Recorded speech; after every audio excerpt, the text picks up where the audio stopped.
Hi guys, this is Nibedla Bezbaruah. तो आज हम साना साना हाथ जोड़ी जो कृतिका का थर्ड चैप्टर है वो पढ़ेंगे। बहुत बड़ा चैप्टर ये। तो हम इसका हाइलाइट्स देखेंगे। जैसे हम क्रिकेट मैच का हाइलाइट्स देखते हैं, पिछले दिन 15 मिनट में पूरा मैच देख लेते हैं, 6-4 होता है। यहाँ पे भी हम बस इंपॉर्टेंट पॉइंट के बारे में बात करेंगे और जल्दी से जल्दी चैप्टर को रिवाइज कर लेते हैं। तो चलिए शुरू करते हैं। बहुत ही ईजी चैप्टर ही है, बस थोड़ा सा फैक्ट्स भी है और बहुत कुछ सीखने को भी मिलता है। तो शुरू करते हैं। इस चैप्टर को मधु कंकरिया जी ने लिखा है, जो एक यात्रा वृत्तांत है। मतलब जब हम घूमते हैं, जब डायरी लिखते हैं, वो यात्रा वृत्तांत बन जाता है। तो ये शुरू कहाँ से होता है? गैंगटॉक से शुरू होता है और युमथांग पर ख़त्म होता है ये यात्रा। तो जब गैंगटॉक में लेखिका थी, तब उनको जब वो ऊपर देख रहे थे आसमान पर, तो उन्होंने देखा हर तरफ बहुत सुंदर तारे चमक रहे थे और उनको ऐसा लग रहा था जैसे वो तारे ज़मीन पर आ गए हैं, जैसे क्योंकि वो पहाड़ के ऊपर थे और हर तरफ इतना सुंदर तारे चमक रहे थे और इतना अच्छा रात था गैंगटॉक का। तो उनकी हर तरफ शून्य हो गया था, मतलब वो इस सुंदरता में बिल्कुल खो से गए थे। तो यहाँ से शुरू होता है ये कहानी। और वो कहते हैं कि गैंगटॉक मेहनतकश बादशाहों का शहर है, क्योंकि बहुत ऊंचाई में बना है ये शहर। तो हम एक प्लेन एरिया में, नॉर्दर्न प्लेन्स में शहर बनाना ईजी है, लेकिन माउंटेन के ऊपर इतना बड़ा शहर बनाना बहुत मुश्किल होता है। तो इसको इनके मेहनती लोगों ने बनाया, तो इसको मेहनतकश बादशाहों का शहर कहा जाता है। तो कहानी शुरू होता है गैंगटॉक से। गैंगटॉक में जब वो रहती है तो उनको कहा जाता है कि सुबह अगर आप जल्दी उठेंगे तो आपको बैल्कनी से कांचनजंगा दिखेगा। तो वो गए बैल्कनी की तरफ, लेकिन उनको उस दिन कांचनजंगा नहीं दिखा, क्योंकि बादल थे थोड़ा सा आसमान में। और उन्होंने कहा कि विष्णु जी की कपाट की तरह आज बादलों ने ढक के रखा था कांचनजंगा को। मतलब जैसे ठाकुर जी, मतलब विष्णु जी के मंदिर में दरवाज़ा लगा था, वैसे बादलों ने ढक के रखा था कांचनजंगा को। तो कांचनजंगा का उनको नज़ारा नहीं दिखा।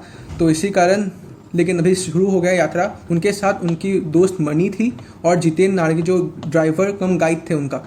तो वो तीनों यात्रा कर रहे थे। यात्रा गैंगटॉक से शुरू होता है और युमथांग में ख़त्म होता है। तो जब वो यात्रा में जा रहे थे तो उन्होंने कुछ बौद्ध पताकाएँ देखा, 108 बौद्ध पटाखाएँ देखा सफ़ेद रंग का। तो उन्होंने, जितेंद्र नार्गे ने बोला, ये 108 बौद्ध पटाखाएँ किसी बुद्धिस्ट मॉन्क के डेथ में, किसी बुद्धिस्ट मॉन्क की देहांत हो जाने में उनके आत्मा की शांति के लिए फहराए जाते और किसी नए काम के शुरुआत में रंगीन, मतलब कलरफुल पटाखाएँ लगाए जाता है। तो ये पटाखों के, जब पटाखा के बारे में बता रहे थे जितेंद्र नार्गे, तो उनका आंखें एक चित्र, एक फ़ोटो की तरफ पढ़ा जो दलाई लामा का फ़ोटो है। आपको पता होगा दलाई लामा जो श्रेष्ठ बुद्धिस्ट मॉन्क है, तो उनकी तरफ उनका नज़र गया उस फोटो की तरफ। उसके बाद एक वाटरफॉल दिखा लेखिका को, जो 7 सिस्टर्स वाटरफॉल है। आप भी देख सकते हैं गूगल में सर्च करके, 7 सिस्टर्स वाटरफॉल। बहुत सुंदर वाटरफॉल है वो। और उसे देख के लेखिका एकदम मुग्ध हो गई। उनको ऐसा लग रहा था कि जैसे सब खुशी से उस वाटरफॉल को देख रहे थे, कैमरे में कैद कर रहे थे इसी मोमेंट को, लेकिन वो कैमरा में नहीं, वो अपने आँखों से इन दृश्यों को अपने हृदय में कैद करने की कोशिश कर रही थी। वो एकदम शांत हो गई, एक ऋषि की तरह वो बैठ के उस वाटरफॉल्स की तरफ देख रही थी। और जब उन्होंने अपने पैर को भिगोया पानी में, तो उनको लगा कि वो एकदम अंदर तक भीग गए हैं उस वाटरफॉल के पानी से। उसके बाद लेकिन जितेंद्र नार्गे ने बोला, इससे भी सुंदर जगह आपको देखने को मिलेंगे, तो जल्दी से जल्दी आप चलिए। तो वो वहाँ से चली गई। तो उसके बाद रास्ते में उन्होंने बहुत सारे सुंदर पेड़ देखे, हरियाली दिखी हर तरफ, हिमालय के पल पल परिवर्तित रूप देखे। कहीं हिमालय हरी थी, कहीं पे पीली थी, कहीं पे पथरीली थी, कहीं पे बर्फ़ से ढकी थी। तो हिमालय के पल पल परिवर्तित उन्होंने दृश्य देखे। उसके बाद उन्होंने जब हिमालय के दृश्य देख रहे थे, तो उन्होंने हर तरफ की सुंदरता को देखते देखते एक ऐसा क्षण आया कि वो एकदम मौन हो गई।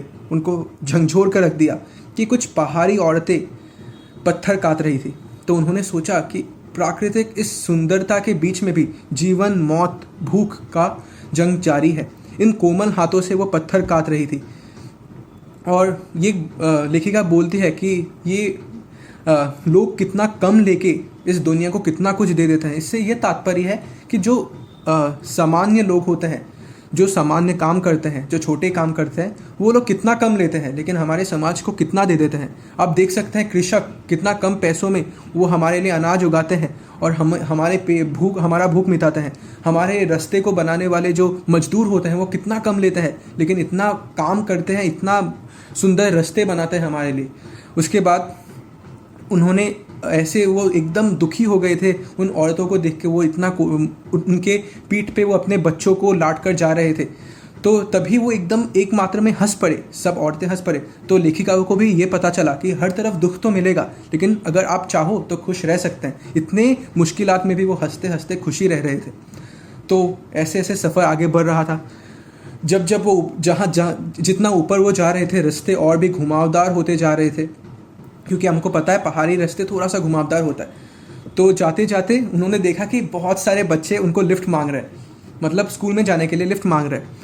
तो लेखिका भी हंस पड़ी और मणि ने पूछा कि इन लोगों का कोई स्कूल का बस नहीं होता। तो जितेन ने बोला कि इतने ऊपर कहाँ बस मिलेगा, हम तो बचपन से ही 3-4 किलोमीटर, खुद भी वो जितेन वो पहाड़ चढ़कर ही हम स्कूल जाते हैं और खुद वापस भी आते हैं और घर में काम भी करते हैं, उन्होंने भी किया था। तो यहाँ के बच्चे, यहाँ का आपको ऐसी पहाड़ी इलाके में आपको कोई भी चिकना बड़बीला लोग नहीं मिलेगा, मतलब कोई मोटा ताज़ा आदमी नहीं मिलेगा। सबको बहुत मेहनत करना पड़ता है ऐसी जगह में। देखने में बहुत सुंदर लगता है ऐसी जगह, लेकिन मेहनत भी बहुत करना पड़ता है। तो ऐसे ऐसे सफ़र आगे बढ़ रहा था। उनको लायोंग में थोड़ा सा रुकना पड़ा क्योंकि बहुत लंबा सफ़र था। तो लायोंग में तो उन्होंने हॉल्ट लिया, तो लायोंग में उन्होंने रुका और रात में डांस वगैरह भी किया, बहुत ज़्यादा इन्जॉय किया उन लोगों ने। उसके बाद फिर से सफ़र शुरू होता है कटाव के लिए, जो कहा जाता है कि भारत का स्विट्ज़रलैंड है। ये कहानी में हमको आगे मिलता है। और लेखिका को बर्फ़ देखने का बहुत शौक़ था, क्योंकि हमारी तरह वो भी मैदानी इलाके की औरत थी और उन्होंने कभी जीवन में बर्फ़ नहीं देखा था। उस समय इतना ज़्यादा नेटफ्लिक्स वगैरह भी नहीं था, तो उन्होंने बर्फ़ नहीं देखा था। तो वो शाना शाना हाथ जोड़ के, मतलब छोटे छोटे हाथ को जोड़ के कहते हैं कि उनका जीवन अच्छाई को समर्पित हो। कहते हैं ना, भला किसी का कर ना सको तो बुरा भी मत करना, कम से कम फूल ना बन सको तो कांटे भी मत बनना। तो वो चाहते हैं कि उनका जीवन अच्छाई को समर्पित हो, अपने छोटे छोटे हाथ को वो जोड़ के कहते हैं। तो उनका सफ़र आगे बढ़ता है। तो उसके बाद आगे बढ़ते बढ़ते वो कटाव की तरफ आगे बढ़ते हैं। तो रास्ते और भी पतले होते जाते हैं और भी घुमावदार होते जाते हैं, क्योंकि वो ऊपर जा रहे हैं ना, कि रास्ते और भी पतले होते जा रहे थे। उनको अभी सफ़ेद पहाड़ देखना भी शुरू हो गया था, मतलब ऊंचे ऊंचे छोटी दिखना शुरू हो गया था, जो पहाड़ से बर्फ़ से ढके हुए थे। तो वो ऊपर जाते जाते जब जा रहे थे, तो जितेन ने बोला कि कटाव हमारे भारत का स्विट्ज़रलैंड है, लेकिन मनी ने बोला कि वो भी स्विट्ज़रलैंड गई है, कटाव उससे भी सुंदर है, स्विट्ज़रलैंड से भी कटाव सुंदर है। तो वो जब कटाव पहुंचते हैं तो उनको बर्फ़ दिखता है और वे कहते हैं सर्वे भवन्तु सुखिनः, मतलब सब सुखी रहे। इतना सुंदर माहौल था, लेखिका एकदम मंत्रमुग्ध हो गई इस माहौल को देखकर और वो बिल्कुल खुश हो गई। तभी जब दूर जाते रहते हैं तो उन्होंने एक महिला को देखा जो चिप्स का दुकान दे रहे थे, जो चिप्स बेच रही थी। तो उनसे पूछा लेखिका ने कि आप सिक्किमी हो क्या? तब महिला ने बोला नहीं, मैं इंडियन हूँ। तो लेखिका को यह मालूम हुआ कि ये जो पहाड़ी लोग होते हैं वो खुद के भारतीय होने में और भी ज़्यादा गर्व करते हैं जितना हम मैदानी व्यक्ति करते हैं। हम भी करते हैं, हम भी गर्व करते हैं, लेकिन वो लोग और भी ज़्यादा करते हैं। तब वो फिर से लेखिका ऊपर की तरफ चढ़ती गई। तब उनको कुछ फौजी के चौकी मिले, मतलब मिलिट्री बंकर्स मिला। तो एक मिलिट्री का आदमी वो बाहर खड़ा था। तब लेखिका ने पूछा कितने ठंड में, उस समय -15 का टेम्परेचर था, मई में गई थी तब भी इतना कम था टेम्परेचर।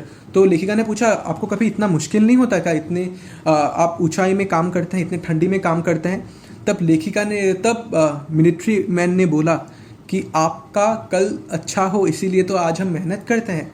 तो उनको भी लगा कि ऐसे ठंड में जिसमें हमारे खून तक जम सकते हैं, पेट्रोल के सिवाय सब कुछ जम जाता है वहाँ पे, इतना ठंड पड़ता है, उसमें ये लोग कितना मेहनत कर रहे हैं। तो लेखिका की आंखें भी भर आई। वो बोलते हैं we give our today for your tomorrow. तो लेखिका फिर से ऊपर जाती रहती है, क्योंकि उनका सफ़र ही है युमथांग तक। उसके बाद युमथांग के रास्ते में उन्होंने बहुत सारे साइन बोर्ड भी देखे जहाँ पे लिखे थे if you are married divorce speed, मतलब अगर आप शादीशुदा है तो स्पीड से मत चलाइए, घर में बच्चे आपके इंतज़ार कर रहे हैं, ऐसे ऐसे करके बहुत सारे साइन बोर्ड लगा है ताकि लोगों को स्पीड चलाने से रोक सके, क्योंकि बहुत ज़्यादा घुमावदार रास्ते हैं, अगर स्पीड चलाएंगे तो कुछ भी हो सकता है। उसके बाद एक ऐसा पॉइंट मिला, 0 पॉइंट, युमथांग का 0 पॉइंट में वो पहुँचे। युमथांग के 0 पॉइंट में उसके बाद जितेन नार्गे ने बोला कि युमथांग का जो 0 पॉइंट है उसको एक हमारे मिलिट्री कमांडर ने बनाया था, जिनका नाम था शेखर दत्ता, क्योंकि इतना सुंदर जगह है। पहले ये टूरिस्ट पॉइंट नहीं था युमथांग, उन्होंने इसको टूरिस्ट पॉइंट बनाया क्योंकि इसमें सिर्फ गोलियों का आवाज़ आता है, वो उनको अच्छा नहीं लगता क्योंकि इतना सुंदर जगह है यहाँ पे, वो चाहते हैं कि लोग देखें, इसलिए शेखर दत्ता ने इसको एक व्यू पॉइंट बनाया, एक टूरिस्ट स्पॉट बनाया। और उसके बाद जितेंद्र बोलते हैं कि वे लोग पहाड़ को कभी गंदा नहीं करते, वो पहाड़ को अपना माता समान मानते हैं, पहाड़ से ही उनको सब कुछ मिलता है, तो वहाँ पे कोई पहाड़ को गंदा नहीं करता। तो लेखिका बोलते हैं इसीलिए इतना सुंदर है गैंगटॉक। तो जितेंद्र बोलता है गैंगटॉक नहीं गंगटोक बोलिए, यही इसका असली नाम है, गंगटोक मतलब पहाड़। तो इसी के साथ ये चैप्टर ख़त्म होता है। आशा करता हूँ मैंने ट्राई किया कि थोड़ा सा इजीली आपको समझाए। आपके समय के लिए शुक्रिया। अगर आपको अच्छा लगा तो ज़रूर से सब्सक्राइब कीजिएगा, लाइक कीजिएगा। Thank you, bye bye.